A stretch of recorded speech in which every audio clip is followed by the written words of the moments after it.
জিলহজ মাসের স্পেশাল ফজিলত হচ্ছে এই, নবী সাল্লাল্লাহু আলাইহি ওয়াসাল্লাম বলেছেন যে আল্লাহ পাকের কাছে জিলহজ মাসের প্রথম 10 দিনের নেক আমল, আল্লাহ পাকের কাছে জিলহজ মাসের প্রথম 10 দিনের নেক আমলের অপেক্ষা উত্তম অন্য কোনো আমল নাই।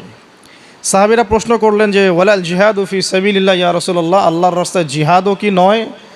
নবী সাল্লাল্লাহু আলাইহি ওয়াসাল্লাম বলছেন ওয়ালাল জিহাদু ফি সাবিলিল্লাহ, এমন কি আল্লাহর পথে জিহাদও নয়। তবে সেই ব্যক্তির কথা ভিন্ন যে ব্যক্তি তার মাল এবং তার নফস নিয়ে বের হয়ে গেছে কিন্তু এটা কোনো কিছু নিয়েই ফেরত আসে নাই, মানে সে শহীদ হয়ে গেছে, সেই ব্যক্তির কথা ভিন্ন। বাকি এই 10 দিনের নেকা আমল আল্লাহ পাকের কাছে অন্য সমস্ত নেকা আমল চাইতে শ্রেষ্ঠ এবং উত্তম। আল্লাহ পাক সূরা ফজরের মধ্যে এই 10 দিনের কথা বলেছেন, ওয়াল ফজরি মানে প্রভাতের কসম বা ফজরের কসম, ওয়া লায়ালিন আশর এবং 10 রাতের কসম। এই ওয়া লায়ালিন আশর 10 রাত বলতে মুফাসসিরিনে কেরাম এই জিলহজের প্রথম 10 দিনকে বোঝান, এই 10 রাতকে বোঝান। আবার সূরা ওয়াস-সামাই যাতিল বুরুজ, আমরা সূরা বুরুজ পড়ি, ওয়াল ইয়াউমিল মাউউদ ওয়া শাহিদি ওয়া মাশহুদ, এখানে শাহিদ বলতে আরাফার দিনকে বোঝানো হয়, ওয়া মাশহুদ বলতে জুমার দিনকে বোঝানো হয়। তো এই আরাফার দিনও কিন্তু এই 10 দিনের মধ্যেই পড়ে গেছে। আরেকটা হাদিসে এসেছে যে এই 10 দিনের মধ্যে যে আরাফার দিনটা আছে, এই আরাফার দিন সম্পর্কে নবী সাল্লাল্লাহু আলাইহি ওয়াসাল্লামকে জিজ্ঞাসা করা হচ্ছে, ইয়া রাসূলুল্লাহ এই দিনের ফজিলত কি? নবী করিম সাল্লাল্লাহু আলাইহি ওয়াসাল্লাম বলছেন আহতাসিবু আলাল্লাহ, আমি আল্লাহর কাছে আশা করি যে এই দিন মানে আরাফার দিনের সিয়াম রোজা, এটা কি হবে? কাফারা মানে মাফের কারণ হবে, গুনাহ মাফের মোচনের কারণ হবে। সানাতাল্লাতি ক্বাবলা ওয়া সানাতাল্লাতি বা'দা, মানে বিগত 1 বছরের আগামী 1 বছরের 2 বছরের গুনাহ মাফের কারণ হবে একটা রোজা আরাফার সওম। মাশাআল্লাহ, সুবহানাল্লাহ। তো এই 10 দিন এর মধ্যেও পড়ে গেছে আবার হজ, এই 10 দিনের মধ্যেই পড়ে গেছে কি? হজ, হজও এর মধ্যে। আবার কুরবানি নাহার এটাও এর মধ্যে। তার মানে এমনি নর্মাল ইবাদত, নর্মাল বলতে আমরা গতানুগতিক যে ইবাদত করি, সালাত, সিয়াম, সাদাকা, হজ, আবার কুরবানি, আবার আরাফার দিন, সব কিছু মিলে এই 10 দিন বা 10 রাত একসাথে। তাহলে এখান থেকে বুঝতে পারছি যে এর গুরুত্ব কতটুকু। এখন প্রশ্ন হচ্ছে আমরা এই 10টা দিন কিভাবে কাটালে পরে একটা ইফেক্টিভ 10 ডেজ কাটাতে পারবো জিলহজ মাসের। তা আমি কয়েকটা পয়েন্ট আপনাদের সাথে শেয়ার করি, আল্লাহ পাক আমরা সবাইকে আমল করার তৌফিক দান করুন।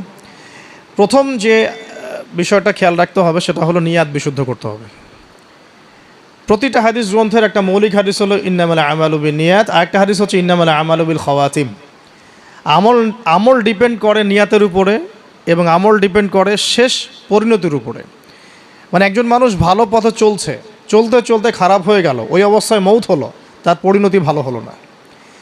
একজন মানুষ খারাপ পথে চলছে, তওবা করে ফিরে আসলো, এসে ভালো পথে চলা শুরু করে এখানে মৃত্যুবরণ করলো, তার পরিণতি ভালো হবে। ইন্নামাল আমালু বিল খাওয়াতিম, আমল শেষের উপর নির্ভর করে, আর আমরা তো জানি না যে কার শেষ কখন। এই কারণে সবসময় আমলে ব্যস্ত থাকা উচিত। আল্লাহ পাক তৌফিক দান করুন। আল্লামা তাকি উসমানী দামাত বারাকাতহু তার উস্তাদ তাকে বলতেন, তিনি তার কিতাবে লিখেছেন যে আমার উস্তাদ আমাকে বলতেন, আমার শাইখ আমাকে বলতেন যে প্রতিদিন দেহের যেমন খোরাক আছে ঠিক তেমনি প্রতিদিন আত্মার খোরাক জোগাড় করো। প্রতিদিন দেহের খোরাকের জন্য আমরা 5 বার 3 বার 4 বার খাওয়া দাওয়া করি, নাস্তা খাই, সব মিলে 4-5 বার খাওয়া দাওয়া করি, পানি পান করি, ভিটামিন নেই, প্রোটিন নেই, কার্বোহাইড্রেট নেই, মিনারেলস নেই, তাই না? দুধ খাই, কত কি খাই। তো এগুলো দেহের খাবার, অনেকের সাথে আবার হারামও কিছু খাবার খায়। আর রুহের খাবার, প্রতিদিন রুহের খাবার জোগাড় করো। তিনি বলছেন এভাবে যে অন্তত একটা সময় নামাজের পরে, হক ফজরের পরে বা মাগরিবের পরে বা আসরের পরে কিছুক্ষণ ধীর স্থিরভাবে নীরবে বসে থাকো, আল্লাহর জিকির করতে থাকো, কোরআন তেলাওয়াত করতে থাকো, তাসবিহ তাহলিল করতে থাকো, আল্লাহর কাছে দোয়া করতে থাকো, হোক শেষ রাতে বা ফজরের পর বা মাগরিবের পর বা এশার পর, আপনার সুবিধা মতো সময়।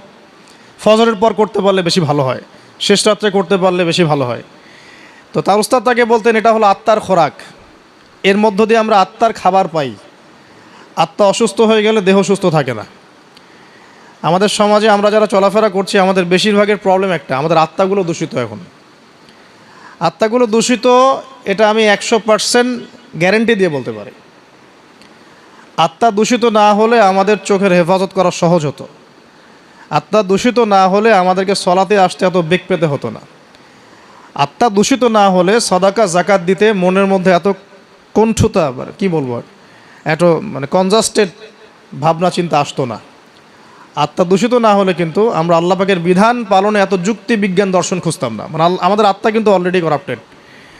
তো এটা নিজের বিবেকের সাথে প্রশ্ন করলেই পাওয়া যাবে আয়নার সামনে দাঁড়ালে। তো এই আত্মা এখন বিশুদ্ধ করার জন্য আল্লাহ পাকে মৌসুমগুলো দিয়েছে। এই 10 দিন আমরা প্রথম যে কাজটা করতে পারি সেটা হলো নিয়াতটা বিশুদ্ধ করা আগে, যে আমি প্রত্যেকটা কাজ আল্লাহ পাকের সন্তুষ্টির জন্য করছি। এর আগে যারা দিনের পথে চলেছেন, কাজ করেছেন, শ্রম দিয়েছেন, দায়ী ছিলেন, মুহাদ্দিস, মুফতি, মুজাহিদ তারা ছিলেন, তারা একটা বিষয়ে খুব খেয়াল রাখতেন। অনেকগুলো কিতাব পড়াশোনা করে এই জিনিসটা আমি পেয়েছি, অনেকগুলো কিতাবই আছে, যে তারা যে কোনো কাজ করার আগে একটু ধীরস্থিরভাবে বসতেন বা 1 মিনিট একটু চিন্তা করতেন, আগে নিয়াতটা খালেজ করতেন, আমি এই কাজটা আল্লাহর জন্য করছি। আমরা ব্যস্ততার সাথে অনেক সময় চলাফেরা করে এই নিয়াতটা খালেজ করার সময় পাই না। তো আগেকার যারা বড় বড় বুজুর্গ ছিলেন তারা নিয়াতটা আগে খালেজ করে নিতেন, এই কাজটা আমি আল্লাহর জন্য করছি। তারপরে কথা বলা শুরু করতেন, তারপরে নামাজে দাঁড়াতেন, তারপরে সদাকা করতেন, তারপরে দার্স দিতেন। মানে আগে একটু চুপ করে বসে থাকতেন যে আমি কাজটা আল্লাহর জন্য করছি। সো আমরা একটু এই যে 2-3 দিন হাতে আছে আমাদের, নিয়াতটা আগে বিশুদ্ধ করব, যে আমি যে আমলই করব সেটা নামাজ হোক, রোজা হোক, হজ হোক, জাকাত হোক, কোরবানি যাই হোক, শুধু আল্লাহর জন্য করব, শুধু আল্লাহর জন্য, শুধু আল্লাহর জন্য, শুধু আল্লাহকে রাজি খুশি করার জন্যেই সব করতে হবে। এটাই হলো আপনার বিশুদ্ধ নিয়াত। এরপরে এই 10 দিনের মূল কাজ হবে তওবা করা। এই 10 দিন বেশি বেশি আল্লাহর কাছে তওবা ইস্তেগফার করতে হবে, কারণ এই 10 দিনে হজ আছে। আর হজের সময় আরাফার মাঠে যে হাজিরা অবস্থান করেন, বলা হচ্ছে যে আরাফার মাঠে কোনো হাজি যদি 1 মিনিটও অবস্থান করে তার হজ হয়ে গেছে। এত গুরুত্বপূর্ণ। দেখেন, এখন যদি আরাফার মাঠে গিয়ে আমি 6 মাস বসে থাকি, ওই ফজিলত পাবো না যা ওই সময় পাবো। এটা আল্লাহর হুকুম, আল্লাহর হুকুমের এহমিয়ত এটা। এখন যদি আমি আপনি আরাফার মাঠে বসে থাকি সারাদিন সারা রাত, ওই ফজিলত পাবো না যেটা হজের সময় পাওয়া যাচ্ছে। হজের মাঠে, আরাফার মাঠে যত হাজিরা আসবে, লক্ষ লক্ষ হাজি, তাদেরকে উদ্দেশ্য করে আল্লাহ পাক বলেন, ফেরেশতাদেরকে বলেন, দেখো আমার বান্দারা কি চায়, দেখো ওরা উস্কো খুস্কো চুল নিয়ে এসেছে, ধুলো মলিন হয়ে এসেছে। আরেকটা জায়গা আছে যে ওই দিন আল্লাহ রাব্বুল আলামিন এত অধিক সংখ্যক বান্দাকে জাহান্নাম থেকে মুক্তি দেন যেটা আর কখনো দেন না, এবং ওই দিন শয়তান নিরাশ হয়ে পড়ে। তাহলে এই 10 দিনে আমরা যারা যেতে পারছি না হজে, আমাদের কাজটা তাদের সাথে একাত্মতা পোষণ করে তওবা করতে থাকা। মানে ইউনিটিটা কেন? যেমন ধরুন একটা হাদিস বলি, যে আরাফার এই জিলহজ মাসের চাঁদ ওঠার আগেই যারা কুরবানি করতে সক্ষম, আমরা যারা কুরবানি করতে চাই, তাদেরকে নখ, চুল এগুলো কাটতে নিষেধ করা হয়, তাই না? চাঁদ উঠে গেলে নখ, চুল এগুলো কাটতে নিষেধ করা হয়, এটা হাদিসেই আছে। আর এর আগে কেটে ফেলতে বলা হয়, যে নখটা আগে কেটে ফেলেন, চুলটা আগে কেটে ফেলেন, দাড়ি আবার কাটতে যায় না, নখ আর চুল। তাতে কি হবে, আমরাও একটা, ওই যে যারা আমরা মানে হজ করতে যেতে পারি নাই, তাদের সাথে আমাদের একটা একাত্মতা হলো। কিন্তু তারাও যেমন এগুলোকে স্যাক্রিফাইস করলেন, আমরা আমাদের জায়গা থেকে স্যাক্রিফাইস করলাম এবং এই নেকিটা পেলাম, একটা কুরবানি নেকি পেয়ে গেলাম ইনশাআল্লাহ। কিন্তু আমি কিন্তু ওখানে গিয়ে কুরবানি করতে পারি নাই। তাহলে সারা মুসলিম বিশ্বের সাথে একটা একাত্মতা পোষণ করা হলো, ইউনিটি দেখা হচ্ছে এখানে। তো এই জিনিসটাই ওখানে তারা তওবা করেন, আমরা এই সারা এই 10টা দিন 10টা রাত তওবা ইস্তেগফার করতে থাকবো। আল্লাহ পাক তৌফিক দান করেন। আমি কমপক্ষে দিনে 100 বার আস্তাগফিরুল্লাহ ওয়া আতুবু ইলাইহি, এটা বলা উচিত। এরপর একটা বললাম নিয়াত, এরপরে তওবা। এরপরের কাজটা হচ্ছে, বলে ফেলেছি অলরেডি, যে আমাদের চুল নখ যেগুলো আছে এই 2-3 দিনের মধ্যে কেটে ফেলবেন। আগামী সোমবারে কিন্তু শুরু হচ্ছে আমাদের, তাই না? আগামী সোমবারে প্রথম জিলহজ শুরু হচ্ছে আর কি। তাহলে যদি সওম রাখতে চান তাহলে রবিবার রাতে সাহারি খেতে হবে। তো চুল নখ এগুলো যা যা আছে অন্য জায়গার পশম, এগুলো উঠিয়ে ফেলতে হবে, কামিয়ে ফেলতে হবে। ইনশাআল্লাহ একটা কুরবানির নেকি পাওয়া যাবে ইনশাআল্লাহ, অল্প একটু আমল করবে। আর 4 নাম্বার কাজটা হচ্ছে এই 10টা দিন একটা ট্রেনিং সেশনের মতো নিয়ে নেই, 10 দিন 5 ওয়াক্ত নামাজটা জামাতে পড়ার চেষ্টা করি ইনশাআল্লাহ। আর যদি কোনো কারণে মিস হয়েও যায়, বাসায় টাইম টু দ্য টাইম পড়তে, অন দ্য টাইম পড়তে হবে, একদম টাইমের মধ্যে, ওয়াক্তের মধ্যে। কোনো কারণে মিস হতে পারে, স্বাভাবিক, মানুষ বিভিন্ন সফরে থাকতে পারেন, প্রতিবন্ধকতা থাকতে পারে, কিন্তু বাসায় পড়লেও ওয়াক্ত মতো পড়ে ফেলতে হবে। মানে এই 10 দিন ট্রেনিং হবে নামাজের, কারণ এই 10 দিনের যে আমলগুলো, এর মধ্যে কিন্তু নামাজ অন্যতম একটা গুরুত্বপূর্ণ আমল। দেখুন, যার নামাজ নাই তার কিন্তু ইসলাম নাই, বাকি আমল অনেক পরের কথা। মানে যার নামাজ নাই তার সাথে ইসলামের কোনো সম্পর্ক নাই। মান তারাকা সলাতান মুতাআম্মিদান ফাকাদ কাফার, কেউ যদি ইচ্ছাকৃতভাবে তার উপর অর্পিত ফরজ নামাজকে ছেড়ে দেয়, সে কাফের হয়ে গেল। এটাই সবচেয়ে স্ট্রং ফতোয়া, সবচেয়ে মানে সহজ এবং নরম ফতোয়া দিয়েছেন ইমামে আজম আবু হানিফা রাহিমাহুল্লাহ। তার ফতোয়া সবচেয়ে নরম, বাকিদের আরও অনেক কঠিন। তিনি বলেছেন যে তাকে 3 দিন বা 7 দিন জেলখানায় বন্দি করে রাখতে হবে। যতক্ষণ পর্যন্ত না সে তওবা করে ততক্ষণ জেলখানায় থাকবে। তাকে প্রথমে 3 দিন 7 দিন সময় দিবে তওবা করে ফিরে আসে কিনা। তওবা করে ফিরে না আসলে ওকে ওখানে রেখে দিবে, তওবা করে ফিরে আসলে ছেড়ে দাও। এ নরম ফতোয়া না এটা। অন্য ইমামদের ফতোয়া হচ্ছে ফাকাদ কাফার, সে ব্যক্তি কুফরি করেছে।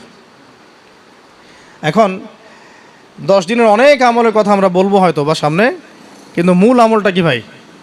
নিয়াত বিশুদ্ধ করে তওবা করতে থাকা, নামাজটা শক্ত করে ধরা। আল্লাহ পাক সবাইকে নামাজ ধরার তৌফিক দান করুন। এবং ফরজ নামাজের সাথে 17 রাকাত ফরজ নামাজের সাথে বেতর পড়বেন 3 রাকাত। আর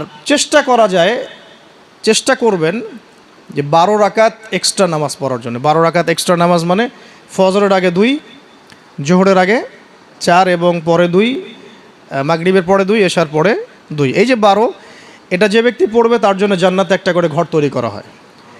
তো এই আমলের মৌসুমটা কাজে লাগাই নামাজটা আমরা খুব ভালো করে ধরার চেষ্টা করব এবং 12 রাকাত এক্সট্রা নামাজ পড়ার চেষ্টা করবো ইনশাআল্লাহ। আল্লাহ পাক তৌফিক দান করুন। আর যদি রাত্রে জাগতে পারি আরও ভালো হয়। ফজরের আগে যদি 1 ঘন্টা জাগতে পারি, ওই যে আমরা যেমন লাইলাতুল কদরে তালাশ করার জন্য জাগতাম, শেষ দশকে ইতিকাফ করতাম, সেভাবে শেষ রাতে ওঠার চেষ্টা করি। আল্লাহ পাক আমাদের সবাইকে তৌফিক দান করুন, আমিন। এবং এই সময় বেশি বেশি দোয়া করা উচিত, বেশি বেশি জিকির করা উচিত, তাসবিহ তাহলিল করা উচিত এবং বেশি বেশি সলাতের সেজদায় আল্লাহর কাছে নিজের চাওয়াগুলো পেশ করা উচিত।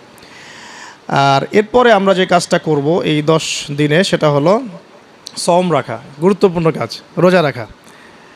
আমরা চেষ্টা করব 10টা রোজা রাখার জন্য। যদি না পারি অন্তত পক্ষে আরাফার সওম কবে, এটা নিয়ে আরেকটা বিতর্ক সামনে আসছে আহলুল ফেসবুক ওয়াল জামায়াতের মধ্য দিয়ে। ঠিক আছে, 10 তারিখে রাখবেন না 9 তারিখে রাখবেন, এটা নিয়ে একটা বাহাস আবার সামনে আসবে।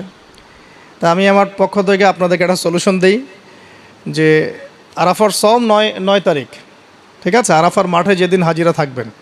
অনেক কনফিউশন দেখতে পারেন, আপনি 2 দিনই রেখে দিবেন, ঝামেলা শেষ, কোনো সমস্যা। একটা রোজা রাখলে কি এমন হবে? আরও ভালো। আমরা তো ইয়াং, আমরা রাখতে পারবো না ইনশাল্লাহ, না খেয়েও রাখতে পারবো ইনশাল্লাহ। পানি যদি নাও খেতে পারেন, 1 ঢোক পানি খেয়েছেন সাহারিতে, ওটা দিয়ে রোজা রাখা যাবে না ইনশাল্লাহ? রোজা রেখে দুই বেলা খেলছি আমরা, একটু মজা করলাম আর কি, গল্প করতেছি আপনাদের সাথে। রোজা রেখে 2 বেলা খেলা হয়েছে পানি ছাড়াই। আর এই গরমেই তো ঘামছি। আর যদি দেখা যায় আপনি 1 ঘন্টা 2 ঘন্টা 3 ঘন্টা খেলতে থাকেন রোদের মধ্যে, কী অবস্থা হবে? তো আমরা পারবো। আমাদের মনের মধ্যে শয়তান কিছু দুর্বলতা সৃষ্টি করে। আল্লাহর পথে বেরিয়ে গেলেই দেখবেন শক্তি আল্লাহর পক্ষ থেকে আসে। অনেক সময় অলসতা আসতে পারে, যে মনে হয় পারছি না, মনে হয় পারবো না। এইটা যখন নেমে যাবেন দেখবেন পারছেন ইনশাআল্লাহ। তো আমরা সহজ সমাধানে যাই, 2টা রোজে রাখবো ইনশাআল্লাহ। ঠিক আছে, কি হবে তাহলে? আগের 1 বছর, পরের 1 বছর, 2 বছরের গুনাহ মাফ হবে ইনশাআল্লাহ। ঠিক আছে, তো এখন আমরা আরাফার সওম তো আসতে দেরি আছে। আমরা এই 10 দিন যতগুলো করে সম্ভব রোজা রাখার চেষ্টা করি। যেহেতু সোমবারেই শুরু হচ্ছে, সোমবার আবার রোজা রাখা কি সুন্নাহ। সোমবার একটা রাখতে পারি, আবার বৃহস্পতিবার একটা রাখতে পারি, 2টা হয়ে গেল। আবার আরাফার 2টা রাখতে পারি, 4টা হয়ে গেল। অন্তত 4টা 5টা রাখার চেষ্টা করি। আর যারা পারবেন 10টাই রাখার চেষ্টা করেন। আল্লাহ পাক তৌফিক দান করেন, আমিন।